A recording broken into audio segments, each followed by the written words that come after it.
There it is. Do you like it, Phil? I think that is pretty cool. That is a nice guitar. That is one damaged, wrecked, and destroyed looking guitar. Or is it?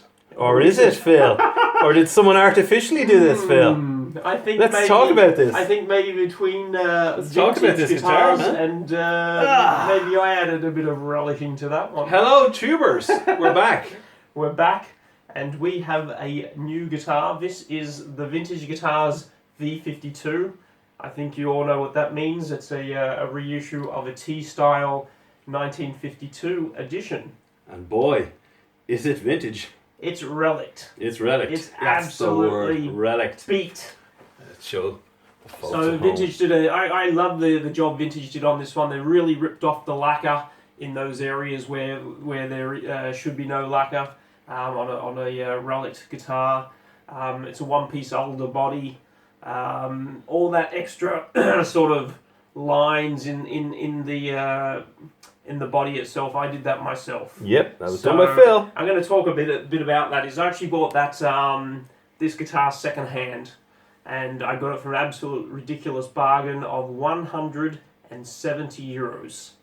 Every crack looks Every it, crack, it's yeah. fantastic. And they're usually €310 here. But the only problem is when I bought the guitar, I thought it just needed like a shim to bring the neck back, because I couldn't get the action down. But I tried shimming it and doing different things, and nothing worked. So I ended up taking it to a luthier, and it ended up that the whole neck was twisted, and they actually call it an S twist, where the neck one way goes this way and the other goes that way, so it's like an opposite twist. Sounds like a nightmare. If you actually go onto a company called Hayes Guitars, he actually has this guitar up on his site as an twisted neck. He does a little blog. He's a luthier here in Dublin, does a great job. But there's actually a little blog on this exact guitar where he fixed the neck. So they just have to shave the neck straight, refret the whole neck. Oh my then God, again, really? Yeah, shim the neck so it's perfect. Or buy a new guitar. Or buy a new guitar. But the reason Yeah. why I saved this guitar is it had a couple of saving points. The pickups themselves just sounded fantastic. I thought it was worth saving for that. The body is a one-piece older body, so it's good quality. And I just thought, for the sound of the guitar, I thought it was worth saving. So I had the work done. I loved it. And then it was, I'm not a big Fender man, and I didn't play it a lot. And then I thought, I'm going to try to relic this myself. So I got the old razor blade out, and I started carving away at the body. And I used one of my 50s juniors as a template of where to put the lines and everything, and just went mad and had a good old time with it. But it looks cool. No, it's really cool. It has that kind of 52 kind of thing going on. That really, Fender. You pay a fortune for a real Fender reissue, wouldn't you? Exactly. Plays like a dream. One piece, wasn't it? One piece body. One piece older body, yeah. I mean, I'm even loving the kind of rusted thing going on here, which is actually obviously real, but that's how it comes. It comes like that. And your scratches are fantastic. I mean, it looks awesome. It looks tigery. No, it's awesome. And I'm happy with how the rollicking came out. I really am. And then of course the sound, just the actual pickup. And one last point, I actually had the nut done, so it's got a bone nut in there as well. So right, yeah, I see that. And it's kind of sunk in as well, isn't it? It's kind of sunk in a bit. It's really low. Like the action is super perfect low. Yeah, it's just gorgeous. Lovely action on this. Listen to it here. Yeah. Look at that twang.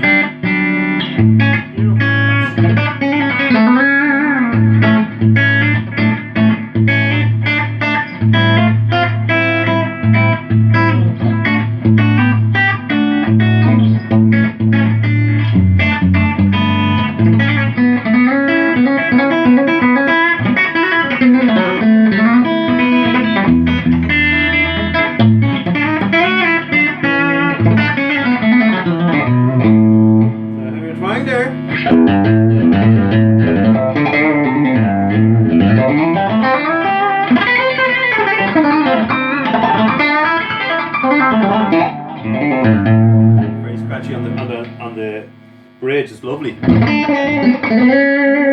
pickup there.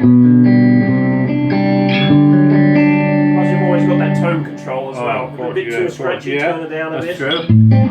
Oh, that's lovely.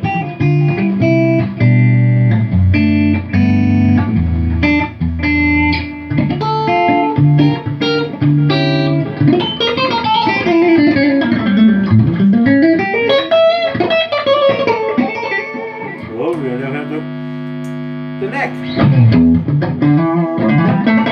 Very meaty.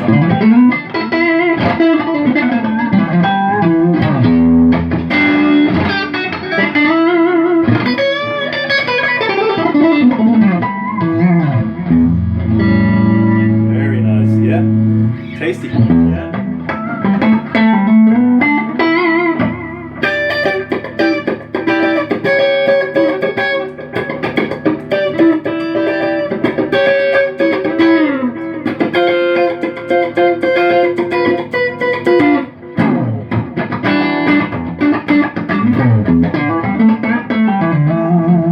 Beautiful. I mean, one thing talking about the twisted neck. I mean, at the end of the day, it was a second-hand guitar. 170 for 170. Yeah, 170. I mean, where it was stored, where before I bought it, who knows? It could have been in a house where in summer you got 25, 30 degrees in a room. Then in winter, that same room gets down to -5 degrees.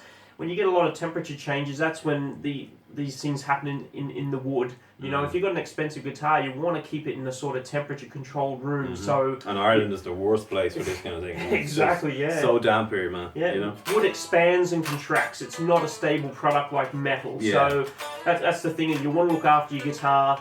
Try to keep it in a room or in its case in a room that doesn't change big influxes of temperature and moisture.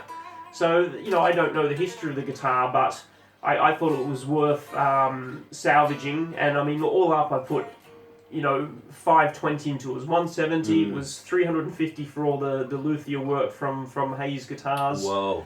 Whoa. But I mean, I think you said it yourself when we were playing it one night there, and this plays like. Oh no, it's incredible. It's like a Fender. Yeah. I mean, let's be honest. It's like a Fender. Yeah. It's beautiful. It's perfect. I've played Fenders. It's the same. It's the exact same.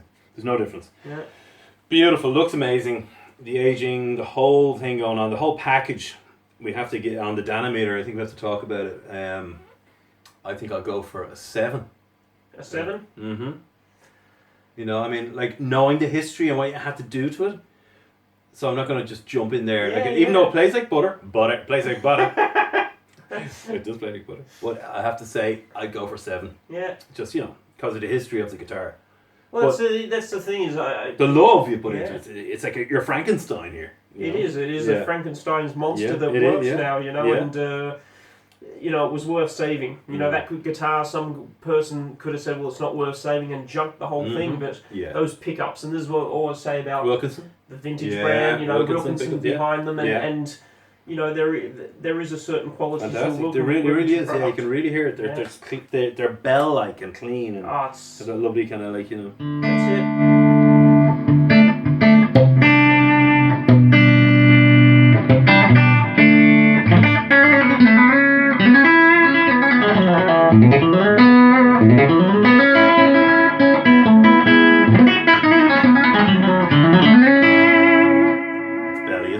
That's it. I mean, it ended up being a great fun project guitar because you're not going to buy.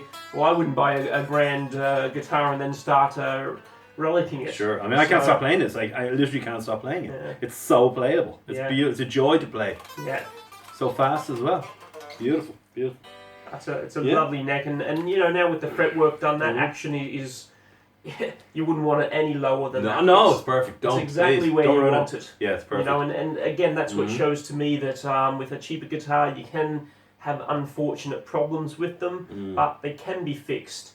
And when they are fixed, they can play definitely as well as a much higher price guitar. Absolutely. And I think that's what people tend to forget. They buy a cheaper guitar, they play it, get bored of it, or don't feel as if they enjoy it, and that's because... Loving that, sorry. It's just lovely, that's so good. Because it has its limitations, and then they want to upgrade. So, you've got to decide why you're upgrading. And on the filometer? Yeah, I mean, probably because of the problems again. Yeah, I wouldn't rate it over a sort of 7.5. But A lot of artificial work was done to bring up the score. it has been, and you know, to me, it's been a joy to do it, and I've been project. Yeah, the project's been great fun. You know, I'm happy with the relicking. It was a bit of a trial and error process, but yeah, it looks cool. It's added a real sort of tiger look to the guitar. Tiger, yeah. You know? So on the filometer? Yeah, I'd probably say.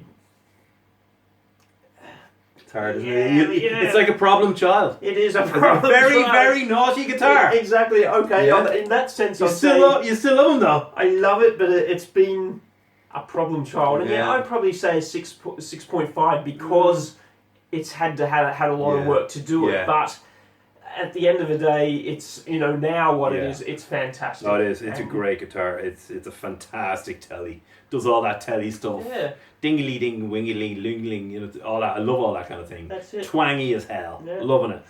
And if you can't maybe afford a real Fender, which they go for.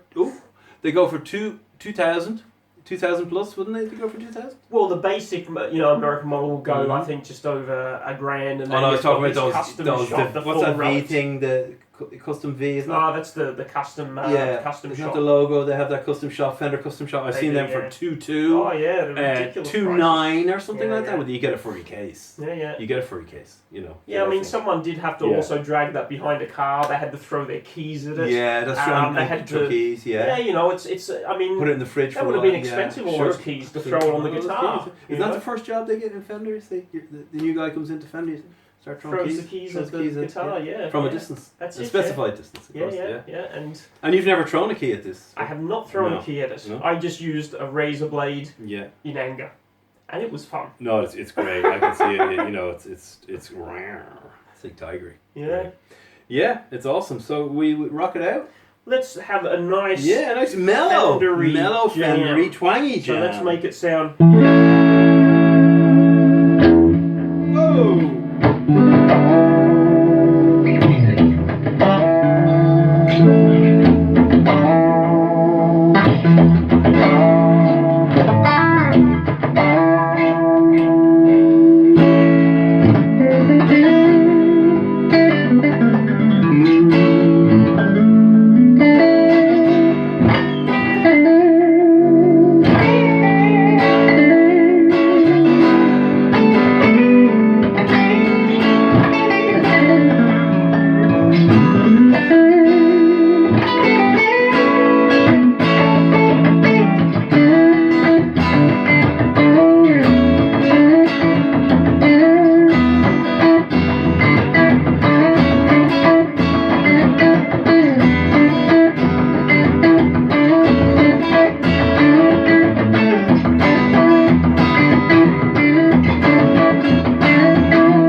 Thanks, guys. There we go. Talk soon. Thank you very much.